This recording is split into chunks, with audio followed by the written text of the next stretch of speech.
Hello everybody and welcome to Mock Family Games. This is our first video. We've been a gaming family for, about 8 years or so now. And we're a family of 6 and we try and find stuff that everybody can play. We are blessed to have really intelligent kids who can play just about everything. This is really light. But this is a game we want to talk about. It's a game we got for Christmas this year. It's a game by one of our new designers that we're really enjoying stuff from. And the game is Reef. Reef is a 2 to 4 player game. It is put out by Next Move Games, which is kind of a branch off of Plan B. Plan B's had a lot of buzz lately with Azul and the Century series. And this is by Emerson Matsuuchi, who's done the Century series, Spice Road, Eastern Wonders, and the third one is coming out, I believe, later this year. It's a really short, elegant, simple setup, I should say. There's a lot more strategy to this, in my opinion, than Azul or than Spice Road. The mechanisms are very similar, but you'll notice as you start drawing cards that, and I hate to use the word brain burner for something like this, but really there's a lot of that brain burning going on as you're trying to figure out which set you want to go for, and the cards just kind of confuse you. We'll get into that a little bit as far as you're looking at the colors you need, so you have to play something that you don't need to get the colors that you do need to play a future card. And your hand limit of 4 kind of affects that, and it's a really neat game in that regard. So we'll set up for a 3-player game. We'll get rid of one of the tiles, and we'll make sure that somebody has the star tile. This is your starting player. So I'll start with that starfish, and then Adric will have a board, and Aislinn. Aislinn, I'll ask you to put the coins in the small ramekin. Okay. And Adric will do some of the coral here. And I'll do some of the coral. And this is a really fast setup. Normally we would speed through the setup and just kind of show you, but we're going to show you how quickly you can get a game going. There are 4 different types of coral. They all have their own unique shape. The rule book, this is a really fantastic rule book. It's literally a page. There's just no fluff. There doesn't need to be. And you'll see why that is in a second. And the only other thing in the box is a deck of cards. The insert is fine. The bags work. It's certainly not like a game trays insert where everything has a space. But this works just fine for what it is. And the box size seems appropriate. Really well-made box. The artwork, I think, is fantastic. This is just a really good package. So that's out of the way. So now we're going to set up. We're going to have our coral up top of the board. And then we're going to get the cards out. You're going to start with 2 cards and 3 victory points. Aislinn, can you give everybody 3 victory points? Okay. So a quick shuffle.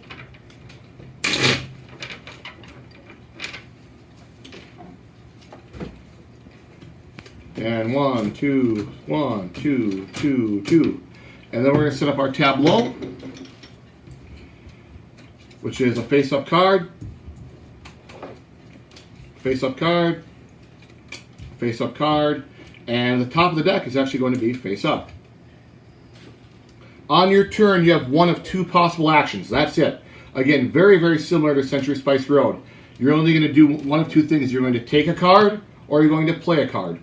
So first thing I want to do is look at my cards in my hand. Give everybody one of each colored coral.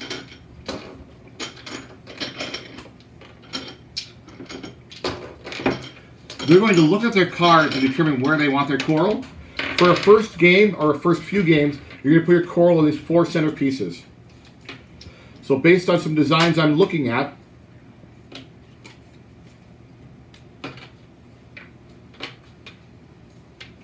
and then for the sake of the video, we'll show you some of the cards. So here's my starting hand. I have these 2 cards. The top of the card is an action when you play that card. It's an immediate action. With this one, I'm taking 2 red coral. With this one, I'm taking 1 red and 1 purple coral. That's the first part of that action.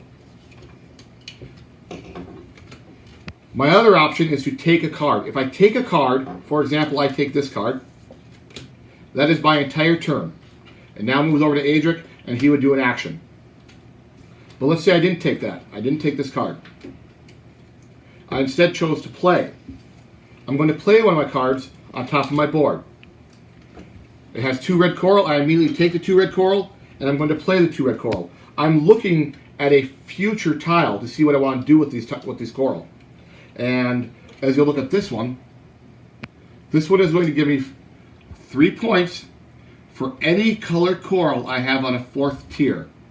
Placement rules of the coral. There aren't really any rules other than you can't go more than 4 high. I can play here, I can play here. I don't have to fill the bottom of my board. I can cover any other color. I can go in rows. You can do anything you want with the coral when you're stacking. The only thing you want to remember is only the top color of that coral counts for scoring. So right now I have a red on top of a green and a red on a red. That green is essentially lost. I can never remove the red. I can never score that green coral. So I have these 2 red coral coming up, and I'm looking to get a red, I'm looking to get any color up to a 4th row. So I'm just going to take my 2 red, and I'm going to stack them there. I still have this card. That's mine. My turn is over. And again, to repeat, I played a card, I took 2 red, and then normally I would score this bottom section, which is my greens next to my tallest purple. The plus sign means highest level. So my highest level purple and any green touching that, orthogonally and diagonally, would get me 2 points. So do I have that? I do actually. So I have a purple here, and that's my tallest purple, it's my only purple. So even though it's only a level 1, it's my only purple. So that's going to be right there, and I'm looking all around it, kind of like a cloister in Carcassonne. I'm looking at all the spaces, or in Carson City when you're looking to score a building. Anything around it, I'm counting. So I have 1 green around it. 1 green around it is worth 2 points. So I then reach in here, and I get 2 points. That card is now done. It's out of the game. We don't score it later or anything like that. It then moves on to Adric. Adric's going to... What are you going to do, Adric? Well, I'm just going to play this card immediately. It lets me take 2 green as my first action. And he's going to play those 2 green before he does any scoring. So the top of the card always happens before the bottom of the card. On earlier turns, it's pretty uncommon to be able to score a first card played. You're really using it for the coral and based on the other cards in your hand. And then my scoring phase is the purple by yellow, and those can be interchangeably, which I have. So that's 1 set for the amount of victory points of pearls, which is 3. And you'll notice on Adric's card that this is going to be rows or columns, but it would not work diagonally. So if the purple was here, that would not score. So it'll work in a row or in a column, but not diagonal, because there are cards that work strictly for diagonals. So that card is out. He's earned how many points? 3 points. 3 points. And then it's Aislin's turn. Well, I can't play any of these cards, so I'm gonna draw one. Well, you could play them, but you don't want to, Yeah. because you're building towards something. Because then it won't give me any victory points. Yep. And what I would want is, I'll get this. So she's drawing a card. That's her whole turn. Again, just like Spice Road, where you either, And your hand limit is 4. your hand limit is 4 in this game. So just like Spice Road, when you take a card, that's your entire turn.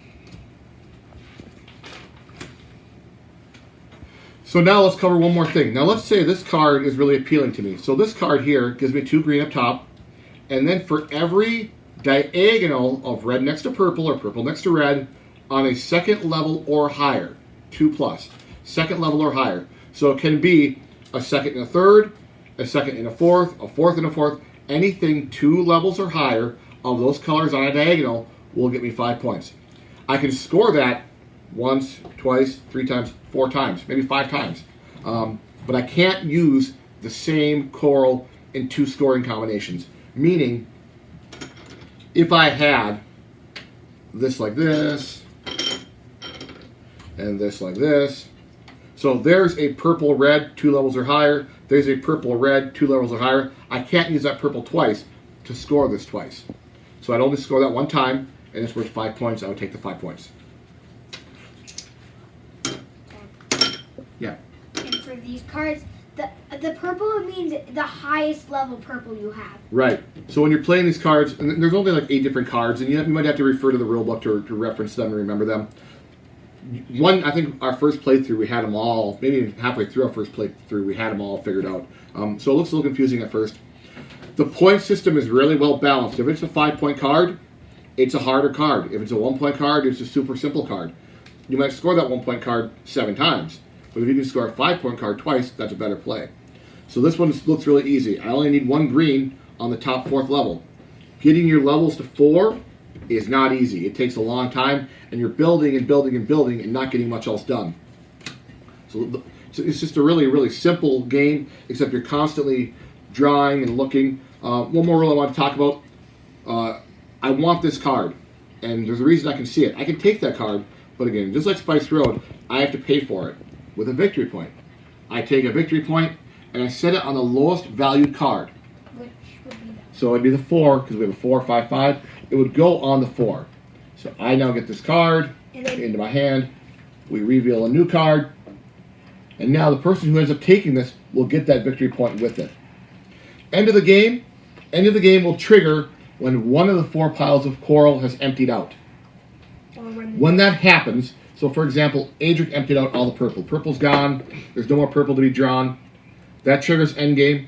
Asa will get a turn to play a card. I will not, because I'm the start player. It's always going to end with the player to the right of the start player. Then, if you've drawn a bunch of cards, and this is a really, really nice thing that they did with this game, that Emerson did with this game, is you then get to score the cards in your hand. So if you were somebody who's building up to something, and now the game ended and you didn't realize it was coming up, all is not lost. But it's still balanced, meaning you can't just load up on cards and get to play them all. It's kind of like a hedging your bet type of thing. It's a really, really neat mechanic. So let's say this card was left in my hand, or at least both these cards were. I can score them, but I can score them only 1 time. Meaning, if I had this 2 or higher layer of purple next to red diagonally, and I had it 4 times on my board, at the end of the game, when we're just going through our cards, I can only score it 1 time. And the same with this. So I was working up toward, this is a really great card. Any color, that's what the red, yellow, green, and purple means, that chameleon type look. That means any color meeting that condition qualifies. And I'm building up for this, and I have now 5 levels at 4, and I'm thinking 5 times 3 is 15. End of game. If I haven't gotten it all yet, I'm only playing it 1 time. Really, really simple game, but again, the choices you're making, I think it's considerably more deep than Spice Road, than Azul, than Sagrada. It looks lighter than all of those, and it just plays heavier. I really, really like this game. I don't like saying it's going to kill other games for me, but right now, we're going to this game more often than we're going to some of those others that I mentioned. It has a really, really neat look, and we all love these just chunky, and these are, they're just fantastic pieces. They look great, the colors pop, the production on them is good. We didn't have any that were flawed or marred or anything like that. The cards are nice. They don't have the linen or the leather, but they're not thin. They're a nice card. The player mats are nice and flat. We've all had those games that gives you a nice player mat, but it kind of bows. These are really, really thick enough that they're not going to do that, I don't think. So at the end of the game scoring, you can only score the 2 cards. So if you have 3, you have to choose which 2 you want to score. Right. Yeah. So. Yep. So yeah, if you had a 4, you're only scoring the 2 that you can score. That's right. Winner of the game is obviously the person with the most victory points, and there's some tiebreaker in the book that I forget. We usually will resolve ties a different way if there's kind of a funky algorithm in the book of how to resolve a tie, or we'll just share victory. We always record our games on a sheet to have it cumulative, so we know if we had a good game or a bad game, or we always kind of try and beat that high score. Adric, what were your final thoughts on this game? I thought the mechanics were like very close to like the other games that Emerson Matsushi has done. I thought it was very good, and it does have a lot more strategy than it looks on just like the gameplay of on the whole table. And yeah, I thought it was very good. I would recommend it for like a light or just a medium strategy, but it was a really light game. So a lot of depth. Asa, what about you? I thought it was really good, and I really And I really like that these things can actually stack like nicely on. Yeah. And that you can actually put different colors on different ones. Yeah, they're not going to wobble or tip over on you like some of No. those games where you're kind of stacking things and it looks like it's going to work. And these, it's not much. It's maybe a 1/16 of an inch, but they're manufactured correctly. And when they're on there, they're on there. They're not wobbly. You can slide a pile of 2, and they're not going to tip over. Yeah, go ahead. But one thing I would probably like about the thing I dislike is that if there's a little thing so they would actually stay into place, because this could move over there if someone bumped it. Yeah, they're heavy. That's not going to be much of a problem. So she's talking about kind of bumping your board and they'll slide a little bit. Nothing like terraforming Mars. We're talking. So she's talking. We're kind of spoiled, right? And we like games like Scythe where you can just drop your cube in and it's not going to move even with a bump. I don't think it requires an overlay or anything like that. But it's just one more thing. It's kind of your board out in front of you should mitigate that. Again, overall, I think if you're considering this game, if you think Azul, Sagrada are too light, this might be one step up thinking-wise. Actual pieces and mechanics, again, there's 2 things. I'm taking a card or I'm playing a card. That's it. And for a game to have only those 2 simple choices, the dynamic comes in when you're looking at your 4 cards, and I'm going for this red and this purple, or I'm going for this red and this purple, but I play it and it gives me green. Well, what does the green do for me? Well, I'm going for a green too, so what is the order I should play these? And how quick should I get out there to get some more coral going and score 0? So I can play this right now and score nothing, but I get that red and that purple that I need. So you're playing these cards, they're essentially dual purpose. It's giving me a resource, it's giving me a scoring opportunity. And especially early game, I'm looking at my big card, and I'm thinking, this is my big card. This 5-pointer, red next to purple. I'm playing this, even though this could be a big card. And you're wrestling with that. And I'm going to get rit of that. I'm not going to score anything, because I don't have anything near level 4, but I get these 2 tiles that I need. Okay, now I can go purple here, and I've got that met once already. And I can put this here, and I'm going to go for a double purple here or here or here. And I'm halfway toward a 10-point thing, a 10-point hand. That's a lot of points. I think our games have ended in the 55 to 60 range for the high score, and we are pretty cutthroat at games like this. You can force a game end. You may not know what cards Aislinn's working toward, but I can tell she's got something going, and she hasn't scored in a while.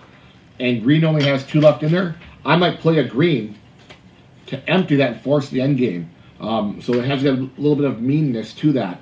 And again, you don't know what card they're working on, but you can kind of tell where they're going. Well, they're not scoring. They keep drawing and drawing and drawing. So overall, really, really good game. I think it's about $30 right now. We got ours miniature market. It's everywhere, but that's where we got ours. So thanks for watching, and we'll be sure to do more videos. Yeah, sorry. And when it says 2 and up, that means any layer. Yep. I mean 2, the second layer or 3rd or 4th. Yeah, 2+. If it says only 4, it's only on the 4th layer. But if it says a number plus, it's that level or above. That's exactly right. All right, well, thanks for watching, and we'll see you next time.